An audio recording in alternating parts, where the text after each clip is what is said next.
কারখানার বাইরে নদীর ধারে মার্ডার হয়েছিল, অবনীজানার মার্ডার হয়েছিল। অবনীজানা জানাপাড়ার এক ভদ্রলোক মার্ডার হয়েছিল। সেই মার্ডার কেসে আমাকে জোরপূর্বে রাজনৈতিক দল, আমি আমার বাড়িতে আছি, নিজের জন্মস্থানে, আমি নিজের ঘরে আছি, বিড়লা কোম্পানির চাকরিও করছি, কিন্তু এটা আমি মেনে নিতে পারিনি। নিজের ঘরে আমাকে ডাকাতি করে মেরে দেওয়ার ষড়যন্ত্র করে সেই ডাকাতি কেসের আসামি আমাকে করে দিয়ে আমাকে ফিরে পুলিশ ধরে পেটাবে, এটা কিন্তু আমি সহ্য করতে পারলাম। 3-4টে ছেলে দেবে আর একটা গাড়ি দেবে। যখন বিষ্ণুপুর থানার অন্তর্গত একটা ঘাটুর মোড়ে একটা ব্যাংকে আমি ডাকাতি করি, গ্রাম্য ব্যাংক, তো আমার একটা নিয়ম ছিল কি, বয়স্ক লোক থাকলে বাবা বলতাম, কোনো মেয়েরা থাকলে মা বলতাম, অল্প বয়স হলে দিদি বলতাম, আর তাদের সঙ্গে কোনো খারাপ ব্যবহার করতাম না।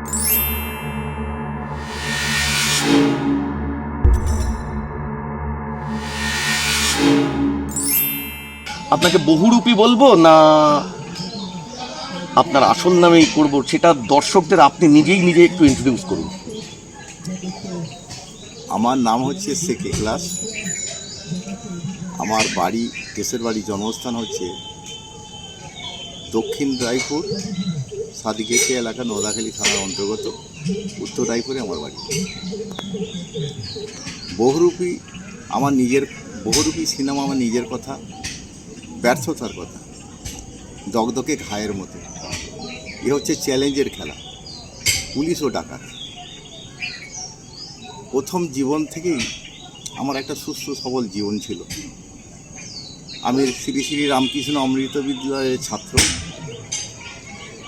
আমি এফসি ক্লাবের ফুটবল মাঠে আমি ফুটবল খেলতাম। বাল্য জীবনে বহু হিন্দু বন্ধু আমার ছিল। আমি ফুটবল খেলে বিড়লা কোম্পানি কটন মিলে আমি চাকরি পাই। সেটা কত সাল, কোন সালে? আমি 80 সালে চাকরি পাই। আচ্ছা। 4/10/83 সালে আমাকে আমি ওখানে ট্রেড ইউনিয়নের সঙ্গে যুক্ত ছিলাম। বামপন্থ সরকার তরফ ছিল, ট্রেড ইউনিয়নের সঙ্গে যুক্ত ছিলাম। ওই ট্রেড ইউনিয়নের কোনো একটা লোক মার্ডার হয়, আমাকে সেই মার্ডার বিনা অপরাধে আমাকে সেই মার্ডার কেসে 3 মাস আমাকে পুলিশ অ্যারেস্ট করে এবং প্রচণ্ড পরিমাণে মারধর করে। অথচ সেই মার্ডার ব্যাপারে আমি কিছু জানি না। মানে ওই মার্ডার কি আপনার ওই সে কারখানার মধ্যেই হয়েছিল না? কারখানার বাইরে নদীর ধারে মার্ডার হয়েছিল। অবনীজানার মার্ডার হয়েছিল। অবনীজানা জানাপাড়ার এক ভদ্রলোক মার্ডার হয়েছিল। সেই মার্ডার কেসে আমাকে জোরপূর্বে রাজনৈতিক দল, বামফ্রন্টের একটা খুব সুন্দর সিস্টেম ছিল, যতদিন ওদের পার্টির কাজ করবে ততদিন ওদের লোক, যখনই কাজ সে বন্ধ করে দেবে ওদের পার্টির কোনো কাজ করবে না, সে হয়ে যাবে সমাজ বিরোধী।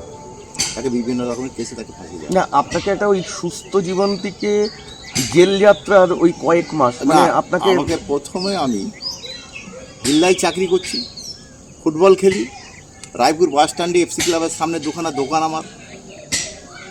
এত সুন্দর জীবন, বাল্য জীবনে বহু ছেলেদের সঙ্গে আমার বন্ধুত্ব, সকলে আমাকে ভালো চোখে দেখতো। সোশ্যাল জীবন আমার, সেই জীবনটাকে কিভাবে ম্যাচ করে দিল পুলিশ। দেখুন, যে ছেলেটা জেলে যাচ্ছে একরকম মানসিকতা নিয়ে, তার ওই 4 মাস একটা জেল জীবন, মানে তার একটা মানসিকতার পরিবর্তন হওয়ার পরে সে যখন আবার বাইরে বেরিয়ে আসছে স্বাভাবিকভাবে, তখন কি ওই ব্যালেন্সটা থাকে? মানে একটা মানুষের কি ওই জায়গাটা থাকে? ওই জেলের মধ্যে যে কি হতে পারে, কি হয়, সেটা তো আমার মাথার মধ্যে আছে। কিন্তু আপনার হয়নি কখনো যে আপনি ক্রিমিনাল নন, কিন্তু আপনি ক্রিমিনালদের সাথে 4 মাস থেকেছেন, বেরিয়ে এসে সেই সত্তাটা কি কখনো বেরোতো? প্রথম ধাক্কাটা আমি সামনে নিয়েছিলাম, দ্বিতীয় ধাক্কাটা আমি সামলাতে পারলাম। সেটা হলো কি, আমি আমার বাড়িতে আছি, নিজের জন্মস্থানে, আমি নিজের ঘরে আছি, বিড়লা কোম্পানির চাকরিও করছি। হঠাৎ করে পারিবারিক গণ্ডগোল, সম্পত্তি নিয়ে দাদার লোভ, বৌদির লোভ, সব সম্পত্তি আমি গ্রাস করব, এটা তো ওর ছিল ইচ্ছা, কিন্তু এটা আমি মেনে নিতে পারিনি। নিজের ঘরে আমাকে ডাকাতি করে মেরে দেওয়ার ষড়যন্ত্র করে সেই ডাকাতি কেসের আসামি আমাকে করে দিয়ে আমাকে ফিরে পুলিশ ধরে পেটাবে, এটা কিন্তু আমি সহ্য করতে পারলাম। তার মানে আপনি সেকেন্ড টাইমও ডিপ্রাইভ হলেন। প্রথমবার আপনাকে বাইরের লোক করলো, দ্বিতীয়বার আপনাকে বাড়ির লোক করলো সম্পত্তির লোভে, এবং মানে সেটাতেও আপনাকে সেই ক্রিমিনাল কেসে ফাঁসানো হলো। ফিরে ক্রিমিনাল কেসে আমাকে ডাকাতি কেসে এইটাই যে আমি অ্যারেস্ট হয়ে যে আমি যে জেলে যে ফিরে পিটাই খেলাম, তখন একটাই চিন্তা ভাবনা করলাম, জীবনে কিছু অপরাধ না করে মিথ্যা মার্ডার কেস, মিথ্যা ডাকাতি কেস, আবার ফিরে জেল। ওই জেলে গিয়ে সেখানে একটা শ্যামল চক্রবর্তী বলে কাকিনাড়ায় বাড়ি এক ভদ্রলোকের সঙ্গে আমার যোগাযোগ। বহুরূপী সিনেমায় বলা হয়েছে ওটা ছেঁচড়াপুর, ওটা ছেঁচড়াপুর নয়, ওটা হচ্ছে ঘটকপুর। আর বহুরূপী সিনেমাতে বিক্রম প্রামাণিক যে হয়েছে ওটাই হচ্ছে ক্লাস। মানে যারা সিনেমাটা দেখেছে, সিনেমায় হয়তো আপনারা একজন অভিনেতাকে দেখেছেন, আর আমি বলছি না যে রিয়েল লাইফ হিরো যদি হতে হয় তাহলে উনি হচ্ছেন সেই রিয়েল লাইফ হিরো, মানে রিয়েল লাইফ আপনারা দেখেছেন। আমার এই জীবনীটাকে নিয়ে বহুরূপী হয়েছে এবং বহুরূপীটা হচ্ছে আমার নিজের কথা। এই যে সেকেন্ড টাইম আপনি একজনের সাথে জেলে গেলেন, মিট করলেন, যেটা বলছেন, তারপরে যে প্ল্যানিং, ডাকাতির যে প্ল্যান, মানে যদি একটা দুটো বলেন। ওইটা বলতে যাচ্ছি, ওইটাই তো বলতে যাচ্ছিলাম। এক ছেলের সঙ্গে পরিচয় হয়, MA পাস, শ্যামল চক্রবর্তী, বাড়ি হচ্ছে কাকিনাড়া। কথায় কথায় কথায় কথায় ওর সঙ্গে আমার বেরোচ্ছে।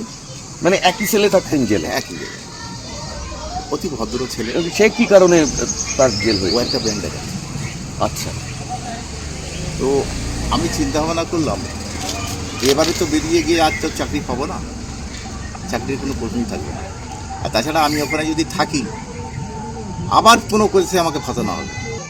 ওই ফিরে জেলে গিয়ে ওই মারধর খেয়ে ফিরে জেলে গেলাম, ওইখান থেকে মনে চেঞ্জ হয়ে গেল যে ডাকাতি করলাম না, ডাকাতি কেসের আসামি। তো দেখ সালা ডাকাতি কাকে বলে, মারি তো গন্ডার লুটিতে ভান্ডার। একটা সিদ্ধান্ত করেই ফেললাম যে এবারে আমি সরকারের বিরুদ্ধে লাগবো, সরকারের যত ব্যাংক আছে আমি ডাকাতি করতাম, সেটাই আমি করেছি।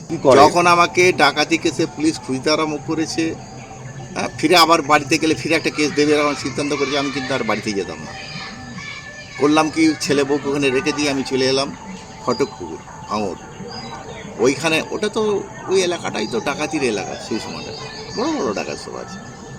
আমি প্রথমে এসে কিন্তু ডাকাতি শুরু করিনি। আচ্ছা, তো দ্বিতীয়বার ফেরত এসেও? হ্যাঁ, আমি করতাম কি, বাচ্চা ছেলেদের টিউশনি করতাম।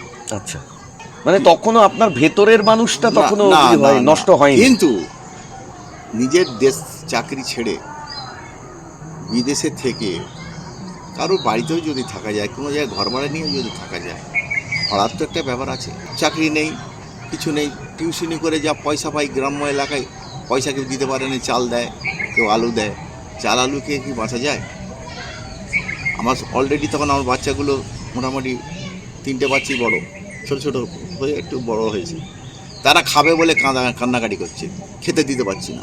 সবার সেটা একটা আগ্রহ যে প্রথম প্ল্যানিংটা একটা মানুষের মাথা থেকে কিভাবে বেরোয়, যে কোনোদিন কোনো অপরাধ করেনি, সে হঠাৎ করে একটা ব্যাংক রবারির মতো এরকম একটা ভয়ঙ্কর জিনিস ঘটে। না, আমি এই কারণে ব্যাংক রবারি চিন্তা করেছি, সরকারের পুলিশ আমাকে বারবার মিথ্যা মামলায় ফেলেছে। অতএব সরকারকে একমাত্র, আমি যদি কোনো গরিব মানুষের বাড়িতে ডাকাতি করি, মধ্যবিত্ত বাড়িতে ডাকাতি করি, দেখা যাবে সেই ডাকাতি পয়সাটা হয়তো তার মেয়ের বিয়েতে হবে, কিন্তু সোনা দানা যে রেখেছে মেয়ের বিয়ে দেওয়ার জন্য রেখেছে। হ্যাঁ, অতএব আমি কেন ওই সমস্ত পয়সা নিয়ে আমার ছেলে বউকে খাবো? অতএব যখন আমাকে লুটতে হবে, তো এরকম মারি তো গন্ডা লুটি তো গন্ডা, সরকারের ব্যাংক লুট করবে। প্রথম কোন ব্যাংক লুট করেছিলেন মনে আছে সেই ঘটনা? কত সালে? হ্যাঁ, ওই সময়টায় আমি বাড়িওয়ালাকে ভাড়া দিতে পারছিলাম। আচ্ছা, তখন আমি বেহালা বেগড়খালে ঘর ভাড়ায় ছিলাম। বাড়িওয়ালার নাম ভূপেন্দ্রনাথ পান্ডা। ওখানকার পাড়ার ছেলেরা ক্লাব, মুষলধারে বৃষ্টি হচ্ছে, টালি খুলে দিয়ে আমাকে ঘর থেকে বার করে দেওয়া হয়েছিল, আমার ছেলে বউকে নিয়ে ওখান থেকে বার করে দিয়েছিল। তারপরেই সিদ্ধান্ত করে নিলাম এবার আমাকে ডাকাতি করতে হবে, এছাড়া আমার রাস্তা নেই। কী ডাকাতি করতে হবে? ওই যে শ্যামল চক্রবর্তী ডিরেকশন দিয়ে দিয়েছিল, আমাকে ছেলে জড় হতে হবে। হোটেল লাইনে কাজ করতাম আমি আগে, ওখানে ঘটক করে যখন থাকতাম তখন ওই ছেলে পড়াতাম, আর ওখানে ঘরে যত ডাকাতরা ধরা পড়তো সবাই আলিপুরতে জামিন ধরাতাম। আচ্ছা, মুহুরির কাজ করতাম। গোপাল ঘোষ বলে এক স্কুলের কাছে আমি থাকতাম, এবং ভাঙড়ে যত বড় বড় ডাকাতরা ধরা পড়তো আমাকে পয়সা করে চাঁদা তুলে দিত, আমি তাদের ছাড়াতাম। প্রথম যোগাযোগ হয়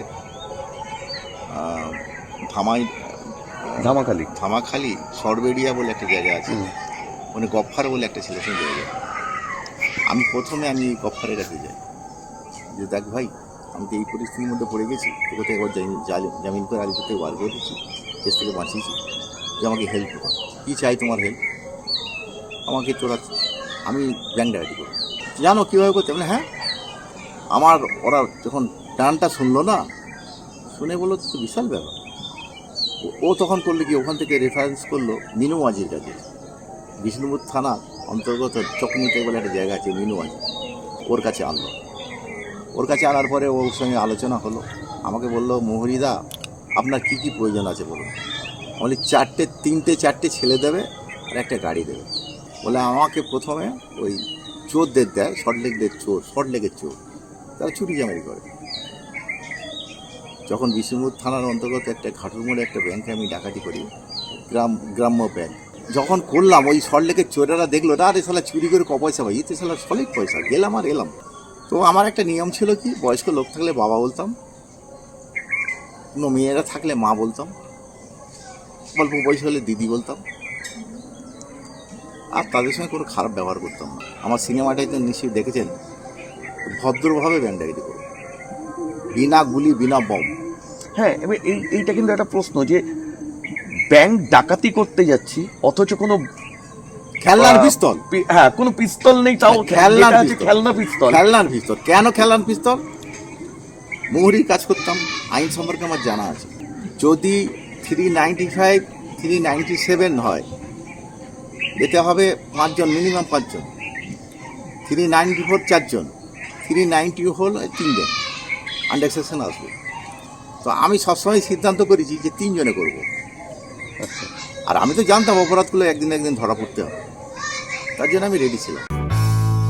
লাইক ও সাবস্ক্রাইব করার পাশাপাশি বেল আইকনটি প্রেস করতে ভুলবেন না। ওয়েল টক, টকিং ওয়েলনেস।